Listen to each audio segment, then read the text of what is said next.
Vous avez regardé l'épisode 6 de la série Le Seigneur des Anneaux, les Anneaux de Pouvoir, saison 1, et vous cherchez un endroit où aller un peu plus loin dans votre visionnage, c'est juste ici. Bonjour à toutes et à tous, bienvenue ici Mordred, et aujourd'hui on fait un décryptage, un avis sur l'épisode 6 du Seigneur des Anneaux, les Anneaux de Pouvoir. Il y a pas mal de petites choses à dire quand même sur cet épisode, alors c'est parti. Comme chaque semaine, je reviens sur les intrigues principales de cet épisode, et ensuite on fera un décryptage des références, et puis je vous donnerai mon avis plus personnel sur cet épisode. L'épisode 6 des Anneaux de Pouvoir est axé sur deux intrigues principales mises en parallèle. On abandonne ici la quête d'Elrond et celle des Pieds Velus pour se concentrer seulement sur les terres du Sud et l'arrivée de Núménor en terre du Milieu. Dans les terres du Sud, Adar rassemble ses troupes et part donner l'assaut sur la tour d'Ostirith. Les orques et leurs commandants découvrent une tour vide, mais surtout un piège avec l'édifice qui s'effondre sur eux. Pendant ce temps, les villageois reprennent leur foyer et fortifient le village pour recevoir les orques comme il se doit. Chose faite avec brio, mais ils se rendent vite compte qu'ils ont en réalité massacré en grande partie leurs camarades humains passés à l'ennemi. Pris par surprise, certains d'entre eux sont tués ou blessés par les tirs d'une autre vague des forces d'Adar qui reprennent le contrôle de la situation. Adar tente de forcer Arondir à lui dire où a été cachée l'épée brisée, c'est finalement Théo qui le lui dit. Petite pause dans cette vidéo pour vous dire que si vous appréciez cette vidéo, n'oubliez pas de mettre un petit pouce en l'air, un commentaire, ça aide la vidéo dans l'algorithme de YouTube. Et puis si vous appréciez mon travail sur les Anneaux de Pouvoir, la série House of the Dragon, la série Star Wars Andor ou la pop culture en général, n'oubliez pas de vous abonner et d'activer la petite cloche. Allez, c'est parti pour le reste de la vidéo. Pendant ce temps, la flottille numénoréenne arrive en terre du Milieu et fonce vers les terres du Sud et Tir Harad pour venir en aide aux villageois. Ils arrivent à point nommé pour mettre en déroute les orques sur place. Galadriel et Halbrand réussissent à capturer Adar, et questionné par Galadriel, le commandant du mal lui annonce que Sauron expérimentait une technique pour entrer dans le monde invisible. Voyant que ces orques souffraient bien trop de ces expérimentations, Adar a préféré tuer Sauron. Oui, alors tuer, on est d'accord, il l'a probablement pas vraiment tué, mais en tout cas Adar le croit dur comme fer. Après la bataille, Halbrand est placé en tant que roi des terres du Sud par la reine régente Myriel. Il est accueilli à bras ouverts par les villageois de Tir Harad, mais le répit est de courte durée. En effet, on découvre à la fin de l'épisode que Waldreg a réussi à s'enfuir avec l'épée brisée de Théo et l'utilise pour libérer l'eau du barrage d'Ostirith. Des torrents d'eau sont redirigés par les tunnels creusés par les orques jusqu'au cœur d'Orodruin, la montagne du destin qui finit par entrer en éruption. L'épisode se clôt sur les explosions de lave et le nuage de fumée qui emplissent la zone jusqu'à Tir Harad, voilà qui promet pour la fin de la saison. Comme toutes les semaines, je voulais vous proposer de revenir sur un certain nombre de références que j'avais glanées dans cet épisode 6, c'est parti pour le décryptage. La première chose à noter, c'est qu'Adar nous parle du voyage qu'il a entrepris avec ses orques, un voyage qui les a amenés à traverser l'Ered Mithrin.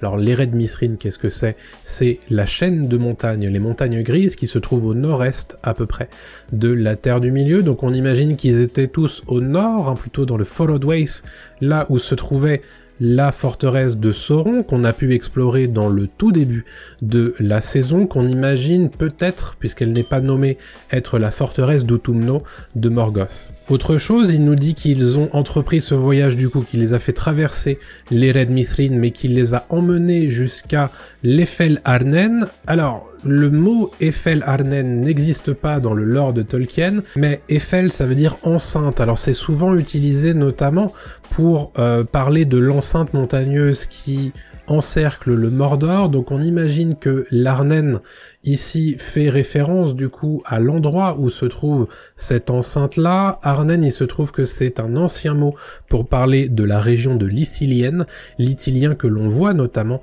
dans la trilogie Le Seigneur des Anneaux de Peter Jackson. C'est là où Faramir tend une embuscade avec ses trackers contre les Haradrim. On a aussi une nouvelle apparition des graines d'Alfirin, les graines d'Alfirin qui sont reprises dans les mains d'Arondir avant la bataille, et il explique à Bronwyn cette tradition que les elfes ont de planter des graines d'Alfirin avant la bataille, et ce qui est intéressant en fait, c'est que au tout début de l'épisode 6 du Seigneur des Anneaux, les Anneaux de Pouvoir, on voit exactement Adar faire ceci. Il plante plusieurs graines d'Alfirin avant la bataille, et il dit que c'est la vie en défi à la mort. Exactement ce que dit ensuite Bronwyn face à Arondir. Donc on a vraiment ce parallèle entre Hadar qui garde quand même certaines coutumes elfiques et Arondir du coup qui les perpétue lui aussi. Arondir explique qu'une des Valar veille sur tout ce qui pousse et ceux qui font pousser les choses, qui les semeur finalement. Cette Valar qui n'est pas nommée, en fait c'est Yavanna, qui s'occupe un petit peu de tout cela, ce domaine-là, le domaine un petit peu agricole si l'on peut dire. Sauf que Yavanna est un petit peu liée, entre autres aux Ents, mais il se trouve également que c'est la femme d'Aulé. Alors elle n'est pas name-droppée ici dans cet épisode, mais voilà, je voulais vous dire qui elle est. La première véritable référence de cet épisode 6, c'est son titre en réalité. Son titre c'est Udun. Alors Udun c'est plusieurs choses en fait dans le monde de Tolkien. La première chose que c'est la partie nord-ouest du Mordor, c'est une zone en fait qui s'appelle Udun, donc évidemment ça rappelle ceci. C'est également un mot qui veut dire fosse sombre ou enfer en Sindarin. Voilà, donc c'est évidemment ce à quoi va ressembler cette zone après l'éruption de la montagne du destin. Et enfin, c'est également une référence, un autre nom à la forteresse d'Utumno, la forteresse de Morgoth. Donc il est probable évidemment que tout ceci se mêle dans une seule et même référence, mais là il est probable en tout cas que Udun, ici parlé par les orques, mais aussi dans le titre, fasse référence plus ou moins au futur Mordor. Il y a pas mal de références hyper sympas dans le dialogue qui est partagé entre Galadriel et Hadar, et c'est Hadar beaucoup qui fait des références. Il nomme notamment ce qu'il appelle des Moriondor, qui en Quenya voudrait dire les fils des ténèbres, qui sont pour lui en fait des personnages, des elfes en fait, qui ont été corrompus pour devenir finalement ce que sont devenus les orques. Il explique que lui est un des premiers Moriondor, donc c'est assez intéressant parce que ça rappelle beaucoup le dialogue de Saruman dans les Deux Tours qui explique comment les orques ont été créés à partir d'elfes corrompus. Ça rappelle vraiment beaucoup ça dans ce dialogue. Hadar mentionne aussi le monde invisible. Alors le monde invisible, il se trouve que c'est un petit peu partout en Terre du Milieu, c'est très exploré par Tolkien.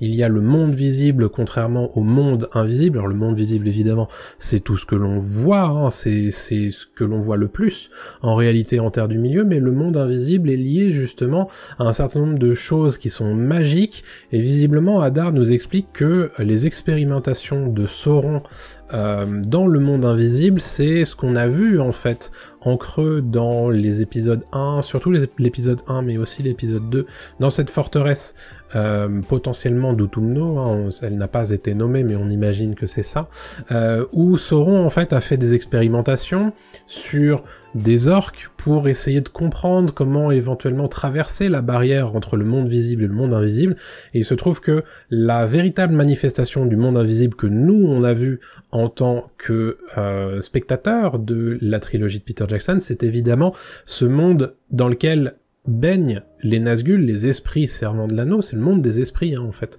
que l'on voit dans la trilogie, et c'est également ce monde-là que l'on voit quand Frodon met l'anneau à son doigt et qu'il du coup voit un petit peu un monde qui ressemble au monde visible mais qui est complètement différent. C'est le monde des esprits, une partie du monde invisible en tout cas. À ce sujet d'ailleurs, on voit quelques plans de la forteresse de Morgoth, et dans cette forteresse, on voit une tête de Balrog.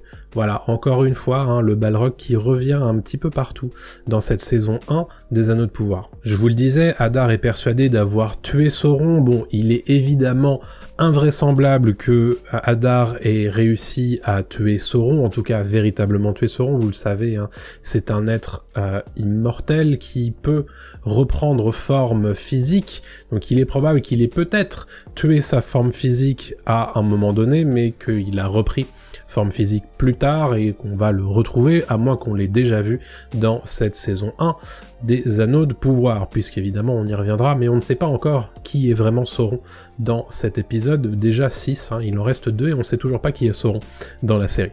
Dernière chose à laquelle fait référence Hadar dans son dialogue face à Galadriel, il parle du créateur du feu secret. Alors le feu secret c'est un petit peu lié à la magie, hein, pour être pas vraiment précis, mais il se trouve que le créateur du feu secret, c'est nul autre que Eru Ilúvatar.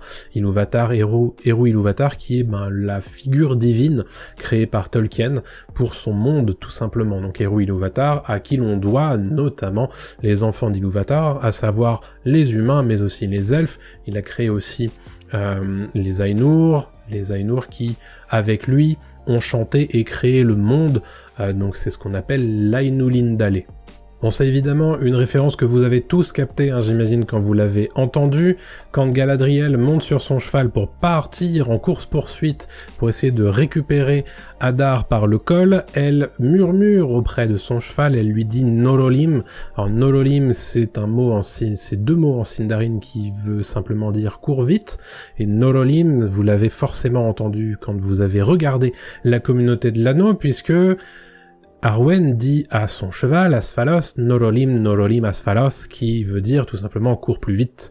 Asphalos, alors il se trouve que dans la trilogie Le Seigneur des Anneaux, enfin plutôt dans La Communauté de l'Anneau, cette scène, elle est incarnée par Arwen, de Liv Tyler, dans la trilogie, mais dans le bouquin écrit par Tolkien, c'est un personnage qui s'appelle Glorfindel, un personnage qui a une importance, mais qui a été remplacé pour l'occasion par les écrivains de La Communauté de l'Anneau. Alors c'est pas vraiment une référence, mais j'ai bien aimé ce petit tips d'écriture, on va dire, quand Théo parle avec Arondir du fait que du sentiment qu'il ressent quand il est privé de l'épée brisée, il dit qu'il ressent pas de la colère, il dit qu'il ressent un sentiment de perte. Et c'est très intéressant ce sentiment de perte parce qu'on a l'impression en fait que ça fonctionne un petit peu comme l'anneau unique. Vous savez que les possesseurs de l'anneau unique, quand ils en sont privés, ressentent véritablement ce sentiment de perte. On pense évidemment à Bilbo quand il n'a plus l'anneau unique en sa possession, notamment quand on le voit à Foncombe et que Frodon a l'anneau.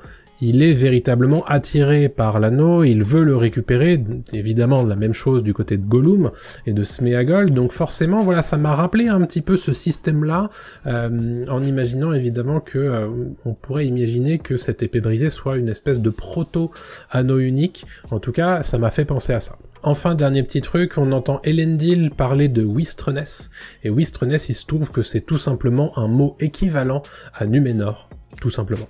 Cette semaine, pas grand chose à avancer du côté des théories, je trouve, dans cet épisode 6, puisqu'on avait beaucoup de choses à explorer d'un point de vue action, donc pas vraiment de théories qui avancent beaucoup, en dehors éventuellement de Halbrand, qui évidemment porte toujours à croire qu'il pourrait être Sauron, mais je voulais explorer vite fait avec vous, très vite fait, cette théorie qui commence à émerger en ce moment, selon laquelle Halbrand pourrait devenir à terme le roi des morts. Alors évidemment, quand on voit l'armure qui a un côté un peu annelé dans cet épisode, on peut se dire ah ouais, ça fonctionne super bien parce que il y a une partie de l'armure du roi des morts dans la trilogie Seigneur des Anneaux qui est un petit peu annelée également. Forcément, ça rappelle quelque chose visuellement. Après, moi, je suis allé regarder. Effectivement, le roi des morts, il est le chef des parjures, de personnes qui jurent fidélité à un roi, et un roi du Gondor, pour être précis d'ailleurs, et qui dit... et qui finalement ne tient pas promesse. Ces parjures ne tiennent pas promesse, d'où leur nom de parjure, et d'où leur punition qu'on explore rapidement dans le Retour du roi. Mais il se trouve que donc ça pourrait un petit peu fonctionner, dans le sens où oui, peut-être que cette faction va à nouveau être déchue après cette victoire face aux orques d'Adar, mais il y a un truc qui fonctionne pas d'un point de vue géographique, tout simplement parce que les parjures, en réalité, ils sont situés du côté des montagnes blanches, et les montagnes blanches, c'est plutôt du côté du Rohan. Donc on n'est pas tout à fait à côté de là où ça se passe, dans les terres du Sud, donc c'est pour ça que pour l'instant, cette théorie, bien qu'elle soit intéressante, je la trouve pas encore tout à fait crédible. En tout cas, on n'a pas encore suffisamment d'éléments pour l'étayer, je trouve. Rapidement, autour de la théorie sur Halbrand égale potentiellement Sauron, on a évidemment ce petit bout de dialogue entre Halbrand et Hadar, où Halbrand lui dit « tu te souviens de moi ?» Alors évidemment, ça pourrait, et c'est probablement le cas, hein, ça pourrait surtout faire référence au fait que Hadar aurait peut-être rencontré Halbrand dans son autre vie, avant qu'il parte vers Numénor. Voilà, donc ça c'est tout à fait possible. Après, est-ce que, voilà, ça étaye évidemment la théorie du côté Halbrand égale Sauron, dans le sens où, si c'est bel et bien Sauron, peut-être que Hadar devrait se souvenir de lui, à moins qu'il ait changé, évidemment, d'enveloppe corporelle. Bon, sur cette histoire de Halbrand égale Sauron, il y a quand même un truc qui est gênant, c'est que Halbrand, tout au long de cet épisode 6, aide et sauve beaucoup de personnes qui sont censées être ses ennemis à terme, donc évidemment, ça pose question. Pour l'instant, je reste encore sur ma théorie selon laquelle Halbrand pourrait devenir le roi sorcier, ou au moins un des Nazgûl. Je suis très curieux, encore une fois, d'en avoir le cœur net, mais de toute façon, il est très probable que Halbrand, on ait sa transformation en Nazgûl que très tard dans la série, et probablement pas hein, dans la saison 1, donc probablement d'ailleurs vers plutôt la fin de la série. Donc je suis curieux de savoir là où ils vont avec tout ça. D'un point de vue plus personnel, il y a pas mal de choses qui m'ont plu dans cet épisode 6, notamment cette chevauchée de Galadriel et des Numénoréens, voilà, qui rappelle bien sûr l'élan des Rohirrim sur les champs du Pelennor. Voilà, ça fait évidemment bondir un petit peu le cœur, ça donne envie d'en voir plus hein, de ce genre de scène. On a évidemment aussi cette course-poursuite de Galadriel et de Halbrand vers Hadar. Voilà, le moment où Galadriel dit Nololim, ça m'a vraiment foutu les poils, très honnêtement. Donc voilà, j'étais très très fan de ces petites séquences-là. Il y a aussi cette scène entre Elendil et Isildur que je voudrais mentionner parce que pour le coup c'est la première fois que père et fils partagent une vraie séquence, on va dire, de partage, et ça c'était vraiment cool. Je trouve que c'est nécessaire quand même entre ces deux personnages-là, parce que Elendil s'est quand même montré très ferme par rapport à son fils depuis le début de la série, et là on a un vrai moment de partage et ça m'a fait plaisir de le découvrir de ces deux côtés. Je vais le dire, hein, je suis assez partial à ces phases un petit peu de préparation dans les films où on prépare la défense qui paraît impossible, une défense, voilà, on va dire à 10 contre 1 qui devrait échouer, et au final peut-être qu'on s'en sort un petit peu. J'ai beaucoup aimé ça, le côté voir les villageois qui préparent un petit peu leur défense contre les orques et préparer, on va dire, une stratégie plus maligne pour essayer de s'en sortir malgré leur infériorité numérique. Ça j'ai vraiment beaucoup aimé. Il y a aussi le fait que bon, bien sûr, Hadar c'est toujours un personnage qui est au top, vraiment le personnage probablement le plus intéressant de cet épisode 6, je trouve. Encore une fois, hein, il gagne la lumière, il garde la lumière, ce qui est étonnant hein, pour un personnage aussi ténébreux, mais honnêtement, voilà, je veux toujours en savoir plus sur Hadar, et je trouve qu'il a un charisme assez dingue. J'aime toujours le fait que Arondir montre qu'il n'est pas du tout invincible, hein, contrairement à certains autres elfes qu'on voit, notamment dans la trilogie Le Seigneur des Anneaux et le Hobbit. Hein. Legolas, c'est très clairement le mec qui fait des trucs stylés, mais qui est complètement invincible. Là, on a vraiment Arondir qui passe très très près d'y passer, et du coup la scène fonctionne parce qu'on sait bien, enfin on sait pas si Arondir survit à tout ça, et donc forcément en termes de tension ça y gagne, et donc ça là-dessus j'ai trouvé ça plutôt stylé d'avoir cet elfe qui certes fait des moves stylés, mais qui l'air de rien peut avoir du mal, puisque l'air de rien les orques ils sont forts quand même hein, dans cette série. J'y reviens, mais cette tension sur la potentielle mort de Bronwyn ou de Arondir dans cet épisode 6, l'air de rien, en termes de tension, ça fonctionne bien, puisque ces deux personnages-là sont inventés, donc on ne sait pas, les scénaristes peuvent faire à peu près ce qu'ils veulent avec tout ça, et l'air de rien, Bronwyn elle a pris cher, Arondir aussi, et en termes de tension narrative, je trouve que ça fonctionne. Enfin, il faut évidemment mentionner toute cette séquence d'effets spéciaux sur l'éruption de la montagne du destin, hein, de Orodruin. Honnêtement, c'est à tomber par terre. Hein. Encore une fois, on l'a déjà dit et redit, hein, mais cette série, en termes de design, en termes d'effets spéciaux, il y a rien à redire. On est vraiment parfois au cinéma. Hein. Quand on est sur grand écran, franchement, c'est très impressionnant ce qu'ils réussissent à faire. Il y a une vraie vision un petit peu de Pompéi, hein, finalement, avec cette éruption de la montagne du destin, et honnêtement, c'est superbe. Quelques petits trucs qui m'ont un petit peu moins plu quand même dans cet épisode 6, la séquence notamment où Arondir se bat seul contre plusieurs orques, où on a vraiment une espèce de kung-fu Arondir. Alors j'ai bien vu que les elfes proposent de ce genre de move là, on l'a vu aussi dans Galadriel dans cet épisode 6 quand elle fait un mouvement hyper stylé sur son cheval. Il y a ce côté-là, mais je trouve que sur cette séquence particulière là sur Arondir, c'est pas toujours hyper fou. Je trouve que ça manque parfois d'impact, malgré le fait que la scène soit au demeurant assez réussie. Je trouve que c'est pas toujours très heureux. Je saurais pas vraiment l'expliquer, mais je trouve que par moment, à trop faire un petit peu l'acrobate, on perd un petit peu dans la subtilité de tout ça. Je pense que ça mériterait quand même un petit peu plus de travail peut-être. Deuxième chose que je voulais noter, ce qui m'a un petit peu moins plu, c'est cette stratégie un petit peu étrange adoptée par Arondir et les humains, qui abandonnent finalement une position fortifiée et potentiellement mieux à défendre. Voilà, avec la tour d'Hostilis, ils décident de l'utiliser comme un piège. Ce qui est intéressant puisque ça permet de dégarnir les rangs de l'ennemi, mais derrière, en fait, ça les ouvre à beaucoup de choses, puisque le village, il est pas du tout fortifié, il y a pas de palissade, il y a rien du tout, donc l'air de rien, l'ennemi peut venir de n'importe où, comme on l'a vu d'ailleurs, puisque l'ennemi s'est servi de cette faiblesse. D'ailleurs, peut-être point positif à accorder à la série et à cet épisode, c'est que justement, au lieu d'être débile, et Hadar et les orques décident de faire le tour et de les prendre un peu par surprise. Donc ça, là-dessus, le défaut, on va dire, stratégique des humains a été utilisé par leurs adversaires, donc là-dessus, je trouve qu'ils se rattrapent plutôt bien. Pour conclure rapidement, l'épisode 6 m'a beaucoup plu. À son meilleur, il m'a même beaucoup ému, cette séquence de chevauchée des Numénoréens m'a donné des frissons, tout comme entendre Galadriel murmurer Norolim à son cheval.